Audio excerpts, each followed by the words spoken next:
Hey, this is Chris from Plotly, and I'm excited to showcase some new features that are available in today's release of Plotly Studio. Today is November 20th, and if you restart Plotly Studio today or you download it off of our website, you'll get these latest features in the latest version. So let's go through them one by one. The first one that's really exciting is a new mode that's called the Explore mode. And in here, you'll see a set of suggested charts that are auto-generated based off of your data set.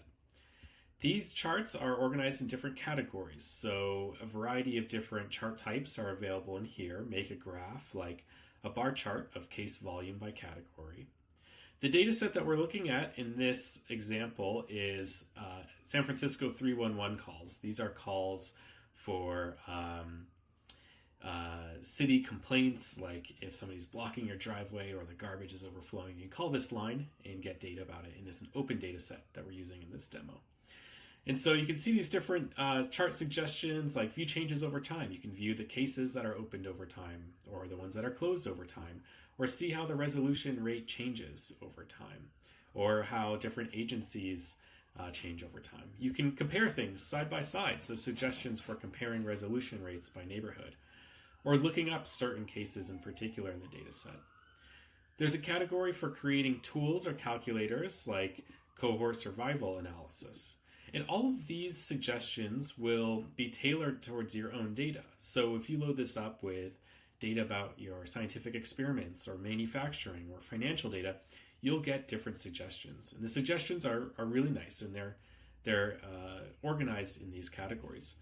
So I went through here right before this. I opened up the recording and created a few of these, and we just open up and look at them. So here's case aging cohort analysis with survival curves.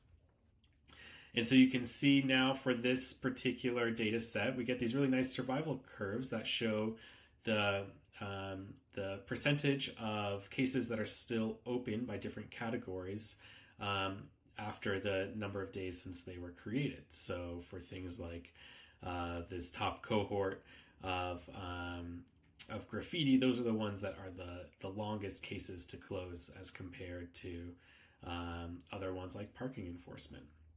If I go back to Explore mode, I can see some of the other ones I had, like case resolution rates by neighborhood. If I open this up, you'll see this chart that has two different graphs side by side, and I can compare different ones, like one neighborhood versus the other. These comparison charts are often generated in this side-by-side view, which is a really effective way to compare two things against each other. And we include a lot of really nice defaults and suggestions in here, like if you have doing a comparison with two charts side by side, we'll often include a drop down in here where you can set the y-axis range of these two charts to be shared or individual. But all of the details here are customizable within the prompt, which gets to the next set of changes available. The prompts can now be side by side or vertical. Side by side is really nice as the prompts get a little bit longer. Our new default prompts include a lot more detail. They include detail about the charts and how we map the columns of your data to your charts, like the x-axis or the y-axis. It includes things about the data and how that might be processed as well, and then all of the available drop-downs that are on the page. So the key elements of this visualization, the drop-downs themselves, the visualization, and how we process the data are all specified in the prompt. So if we open up a couple of different ones here, like here's service requests over time, you can see, okay, this is a chart, it's a line chart. The X is the opened column. The Y is the count of cases. In the data section, we're aggregating by time intervals and aggregating by the methods. And we're including all of the records. We're not filtering anything down. This new prompt format is really nice because it makes it really easy to make granular changes. Like if I want to change this from a line chart to a bar chart, I can do that by just changing that one line and resubmitting this. Another change that we've made in this is that the prompt format that you see here is very similar to the prompt format that you'll see in the specification. The specification tab is a tab that is a natural language summary of the code that gets generated. So in Plotly Studio, when you write a prompt, the prompt first will generate code, And then this code is then interpreted by the AI and it generates a specification document. And this specification document is the other main change that we've made in this latest release. It's much easier to read than it was previously. And each of these sections are separated and they have their own copy button. So if there's certain parts of the visualization that you want to change or you want to modify, like for example, the labels in here, instead of typing out, say, change the title to something else, you can go into the specification and see this label section. And in this label section, you can see the default labels that were supplied, and you can click to copy this, come in here and paste it. And now you can modify and change any of the defaults. This is really nice because it allows you to work in a way that is both high level. You start with something in a prompt that might be a simple request. You can see the implementation that Plotly Studio came up with by examining the specification. And then you can copy and paste elements of the specification back into your prompt so that you can control more and more of the details as you iterate on your code. The specification also enables you to see all of the nitty-gritty details that were implemented in the code that you might not have specified in your initial prompt, like how we handled dates, or whether we filtered the data, or exactly how we handled the aggregations, like the window sizes that were used, or the defaults of the dropdowns that were used, or even the styles. So the specification describes everything that the code, all the detail that was available in the code, and allows you to verify it as well as copy and paste those details back into your prompt.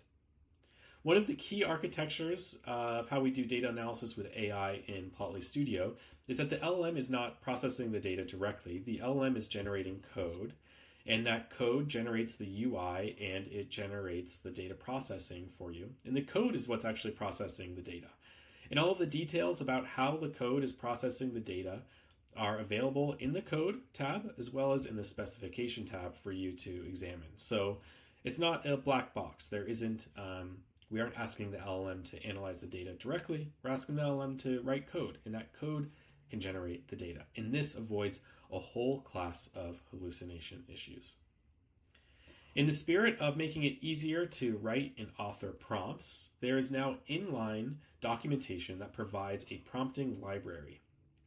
In this prompt library, you can see a variety of different chart types that are available to you and how you might specify those, both in really high-level prompts like a tree map, or in much more detailed prompts that describe exactly how you might specify and map columns to the different chart parameters, or process your data, or include other things like dropdowns. There's different sections here, so in the data section, you can see how you can view the prompts to filter, sort, group by, pivot your data in the exact languages and keywords that you can use to do this. This isn't strict. You can use different language here, but this is just an example of some of the language and the prompts that you can use and some of the capabilities that are available by doing data analytics in Studio with AI, which is ultimately backed by code. Same thing for styling here, so how you change different things like the font type, font styles, the line styles, the colors, adding annotations. These are all examples that you can use to get inspiration for customizing your chart or just to copy and paste and modify into your applications. So these are some of the main changes that we've made. Just in summary here, we've got the Explore page, which showcases a variety of different charts that you can create off of your data set, enabling you to explore your data in ways that you might not have imagined before, as well as giving you additional ideas of what you might do with your data, like different types of calculators you could create. We have a lot of ergonomic improvements in how we format the prompts here, how we format the specifications, matching the prompts to the specification and allowing you to copy details from your specification back into your prompt and verify the AI's data analysis through the specification tab. We have some more flexible ways for layout arrangements of having the prompt above the preview or on the side and collapsing it. And we have new inline documentation that is available. A lot of these tips are also available in a new tips and tricks tab that is in here, where you can load this up and see some examples of how you format your prompts in Studio and some of the capabilities that are available. Really excited about this release. Please download it, give it a try, and let us know what you think. If you have any questions or run into issues, you can always use this tabs up here to see the support, submit a support ticket, view the community forum and have a discussion there, or check out and vote on features in our roadmap, or otherwise just submit feedback. Thanks a ton for watching, and I can't wait to see what you think.